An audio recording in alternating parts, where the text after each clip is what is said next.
શ્રી સ્વામિનારાયણ ભગવાનની જય. અક્ષર પુરુષોત્તમ મહારાજની જય. સિયાવરે રામચંદ્ર ભગવાનની જય. રાધા કૃષ્ણ દેવની જય. ઉમાપતિ મહાદેવની જય. પવન સુત હનુમાનની જય. ઉમિયા માતની જય. અંબે માતની જય. પ્રમુખ સ્વામી મહારાજની જય. મહંત સ્વામી મહારાજની જય. ઈડર આસપાસના તમામ ગામો અને તમામ સમાજના ભક્તો ભાવિકોને ખાસ હેત ભર્યા જય સ્વામિનારાયણ. ઘણા સમય બાદ આપ સૌ કોઈના દર્શનનો, આપ સૌ કોઈને મળવાનો એક અવસર આવતીકાલથી ઈડરને આંગણે યોજાઈ રહ્યો છે. અમને પણ ખૂબ આનંદ છે. આપ સૌ પણ ઘણા સમયથી પ્રતીક્ષા કરી રહ્યા છો. થોડા વર્ષો પૂર્વે આપ સૌ કોઈની વચ્ચે એક પારાયણ સ્વરૂપે આવવાનું થયું હતું. બધા સાથે વાર્તાલાપ કરીને દરેક વ્યક્તિનો ઉત્કર્ષ કઈ રીતે થાય તેના માટેનો પ્રયાસ કથા વાર્તા કીર્તન ભક્તિ દ્વારા BAPS સંસ્થાના સંતો ભક્તો કરી રહ્યા છે. આવતીકાલે અને પરમ દિવસે ઈડર મુકામે ખૂબ ભવ્ય અને દિવ્ય આયોજન કથા વાર્તાનું કરવામાં આવ્યું છે. દરેક ગામોમાં જવાની ઈચ્છા હોય, દરેક ગામોના ભક્તોને મળવાની ઈચ્છા હોય, પરંતુ સમયની મર્યાદા હોવાથી એ શક્ય ન બને. તો સેન્ટ્રલી જ એક એવા લોકેશન પર આપણે સૌ કોઈ એકત્રિત થઈ શકીએ અને ખૂબ મોટી સંખ્યામાં બધા ભેગા થાય, બધા મળે, એક સુરતભાવ કેળવાય, બધા સાથે મળીને સમાજના ઉત્કર્ષની વાતો સાંભળે.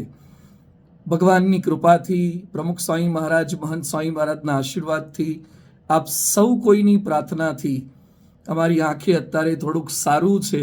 એટલે થયું કે બધાને મળીએ અને સમાજ ઉત્કર્ષ માટે આપણે સાથે મળીને પ્રયાસ કરીએ.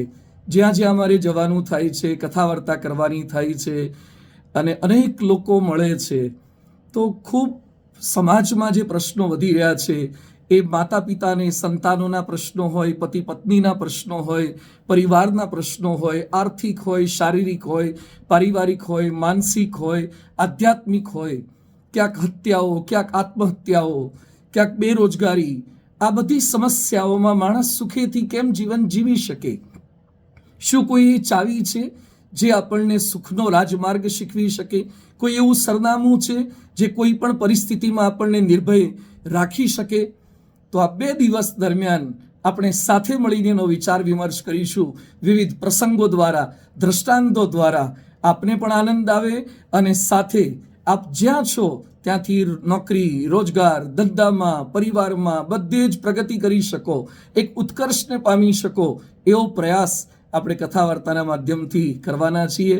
તો ખાસ 27 ગામ કડવા પાટીદાર સમાજ હોય, 42 ગામ કડવા પાટીદાર સમાજ હોય, દેહગોર કડવા પાટીદાર સમાજ ઈડર હોય, 12 ગામ પાટીદાર સમાજ દરામલી હોય, 12 ગામ પાટીદાર સમાજ વડાલી હોય કે 42 ગામ આંજણા પાટીદાર સમાજ ઈડર હોય, 12 ગામ આંજણા પાટીદાર સમાજ ઈડર હોય કે 9 ગામ લેવા પાટીદાર સમાજ ઈડર હોય, અને એ સિવાય પણ કદાચ બધાનો ઉલ્લેખ ન પણ થઈ શક્યો હોય તો તમામ સમાજના લોકોને હાર્દિક આમંત્રણ પાઠવું છું. તમામ જ્ઞાતિ, તમામ સંપ્રદાય, તમામ ધર્મ, તમામ વયના લોકો સપરિવાર ખૂબ મોટી સંખ્યામાં માનવ માત્ર, ભારતીય માત્ર આ સમારોહમાં ખાસ પધારે અને પરિવાર સાથે પધારો. મને ખ્યાલ છે કે અગાઉ વર્ષોમાં જ્યારે પારાયણ કરી ત્યારે ગામો ગામથી ટ્રેક્ટરો લઈને, બસ લઈને, ટેમ્પા લઈને, પોતાના વાહનો લઈને મોડી રાત સુધી ખૂબ શ્રદ્ધા સાથે આપ સર્વે કથા વાર્તા સાંભળતા હતા. આપનો અમારી સાથેનો દ્રઢ પ્રેમ છે, અનુરાગ છે, લાગણી છે. એના બદલ હું આપનો જેટલો આભાર માનું એટલો ઓછો છે. સાથે મળીને ફરીથી 2 દિવસ ઈડરને આંગણે બધા જ સમાજના લોકો ભેગા થઈ અને દરેક વયના લોકો ભેગા થઈ અને એક શ્રેષ્ઠ ઉત્કર્ષ માટે પ્રયાસ કરીએ. વ્યક્તિગત ઉત્કર્ષ, પારિવારિક ઉત્કર્ષ, સામાજિક ઉત્કર્ષ, રાષ્ટ્રીય ઉત્કર્ષ માટે સાથે મળીને પ્રયાસ કરી શકીએ. આપ સૌ કોઈની પ્રતીક્ષા કરીશું આવતીકાલે અને પરમ દિવસે 2 દિવસ બધા ખૂબ મોટી સંખ્યામાં. ગામનું એક પણ વ્યક્તિ એવું ન હોય જે આવવાનું બાકી હોય.